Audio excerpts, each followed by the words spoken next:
2018年12月初，艺人安迪甲如龙集团的董事长严凯泰，拢是因为食道癌离开世间。好人听到食道癌，大家拢会惊。台湾的食道癌一年增加2000多名病患，死亡率伫所有癌症内面是排名第9名。这因为初期无啥物明显的症头，所以讲一旦啊发现，一般拢无啥乐观啊。男性致病的几率又阁是女性的14倍。到底呢，什么款人是食道癌的高危险群？做伙来关心。Good evening, ladies and gentlemen. 2016年底，资深艺人安迪参加花式节目录影，青龙外服笑开演出。当时伊气色看起来袂歹，但是经过2档平面媒体专访伊时，花人散真多，面容嘛变甲憔悴。原来当时安迪得着食道癌第3期，当咧甲病魔混战。就伫咧专访过了后1个月，安迪因为察觉并发败血症，不幸过身，享年57岁。有想有你，不一年也愿意，就算是为了分离与我相遇。2017年1月，如龙集团董事长严凯泰伫咧尾月为了证明家己的健康无问题，嘛上台唱歌。但是过不到2档的光景，2018年12月初，严凯泰却是因为癌细胞扩散到脑部，过身伫台北营总，享年54岁。大走伊宝贵生命，嘛是食道癌。连续2个名人拢因为食道癌告别人世，互台湾社会听到食道癌，拢心惊惊。食道癌的初期通常绝少有症状那不容易发现，所以一旦发现了呢，它大部分是在第2期、第3期的阶段，有一部分是在第4期。10个食道癌来我们手上，10个里面有5个不能开刀了。人体深宫后面器官食道是连接喙腔到胃的重要管道，一旦肿瘤造成吞袂落去，拢已经接近末期。因为食道癌当讲是无啥杀手，发现了后5档的存活率只有25%。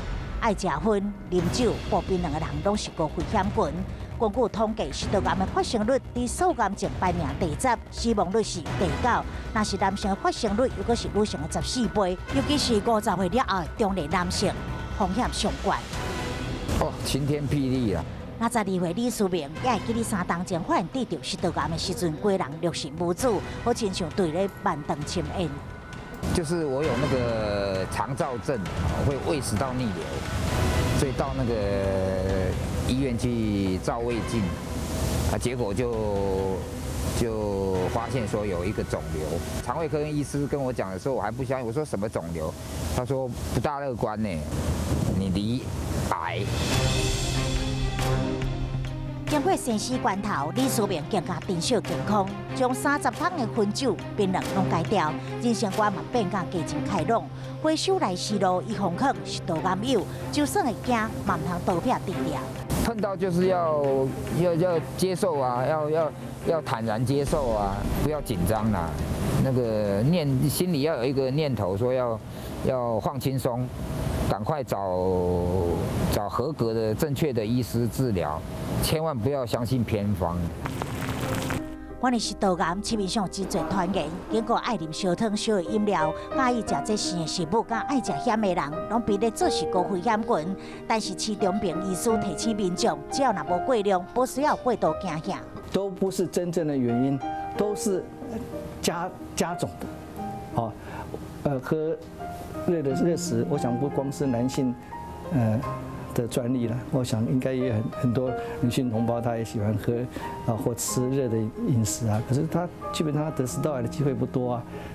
所以还是很多。无稽之谈吗？我不敢讲无稽啊，这些东西还是需要避免，因为烫的东西对食道黏膜的确是一个破坏嘛。那些东西都是应该要注意的事情啊。可是我觉得有些是统计啦哈。定期健康检查做体检，才会当早期发现食道癌，避免出现症状的时已经上慢，措手不及。另外，在晚离婚、酒槟榔，保持良好